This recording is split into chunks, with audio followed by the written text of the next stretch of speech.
के दौरे पर कांगड़ा पहुंचे हुए जेपी नड्डा और ये महत्वपूर्ण बैठक गगल में आयोजित की जा रही है, जिसमें बीजेपी के 100 से ज्यादा नेता इस वक्त शामिल हैं। तमाम बड़े चेहरे, जिसमें अनुराग ठाकुर के साथ साथ तमाम राज्यसभा सांसद, लोकसभा सांसद, इसके इतर तमाम संगठन के पदाधिकारी इसमें मौजूद हैं। गगल में ये आम सभा आयोजित की जा रही है और ये बैठक आयोजित की जा रही है। विचित्र हमारे सहयोगी से खबर पर ज्यादा जानकारियों के साथ जुड़ गए हैं। विचित्र, इस बैठक के अंदर से क्या कुछ जानकारियां अभी तक निकल कर आई हैं सामने? देखिए जास्मिन, सबसे पहले तो मैं ये बता दूं कि ये बैठक जो है बहुत अहम मानी जा रही है लोकसभा चुनावों से पहले। और इस बैठक को करने के लिए खुद भाजपा के राष्ट्रीय अध्यक्ष जेपी नड्डा यहां पर पहुंचे हुए हैं और इसको लोकसभा क्लस्टर मीटिंग भी कहा जा रहा है। और कहा यह भी जा रहा है कि ये बैठक जो है भाजपा का चुनावों से पहले ऐन वक्त पहले जो है वो महामंथन है।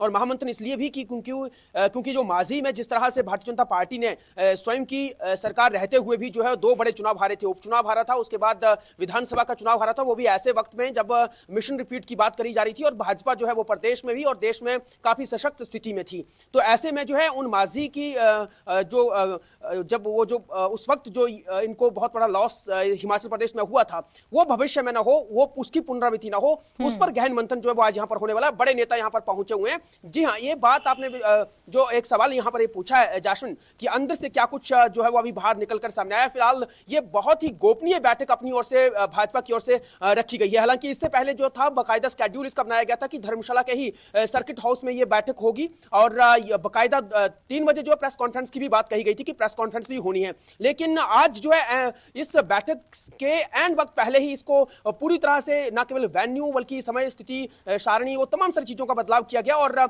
इसे जो है वो कांगड़ा के सदर में भी ना रखते हुए सदर से दूर गग्गल के पास जो है एक निजी होटल है, वहां पर जाकर जो है इसको वहां पर रखा गया। और बाकायदा जब बैठक शुरू होनी थी, जो तय समय था, उससे भी ये देरी पर बैठक जो वो शुरू हुई है और भाजपा के राष्ट्रीय अध्यक्ष जेपी नड्डा की ही अगुवाई में बैठक शुरू हुई है। और तमाम जो नेता लोग, जिन लोगों को जो है इस बैठक में पहुंचना था, बहुत से लोग जो है वो पहले ही धर्मशाला पहुंच चुके थे, तो उनको भी वहां से जो है वो अब गग्गल पहुंचना पड़ा है। तो ऐसे में अभी फिलहाल देखा जाए तो तमाम जितनी भारतीय जनता पार्टी के जो विधायक हैं वो सब यहां पर पहुंचे हुए हैं। लोकसभा के जो चुनाव प्रभारी इस वक्त हिमाचल प्रदेश के बनाए गए हैं श्रीकांत शर्मा, वो भी पहुंच चुके हुए हैं। अविनाश राय खन्ना प्रभारी हैं प्रदेश के भाजपा के, वो भी इस बैठक में मौजूद हैं। और इसके साथ साथ जो है महामंत्री भाजपा के जो प्रदेश के महामंत्री हैं, त्रिलोक जम्वाल हैं, राकेश जम्वाल हैं, इसके अलावा त्रिलोक कपूर है, वो भी बैठक में मौजूद हैं और संजय टंडन बैठक में मौजूद हैं। और आज इस पर गहन मंथन इन बातों पर भी होने वाला है जास्मिन की भविष्य में जब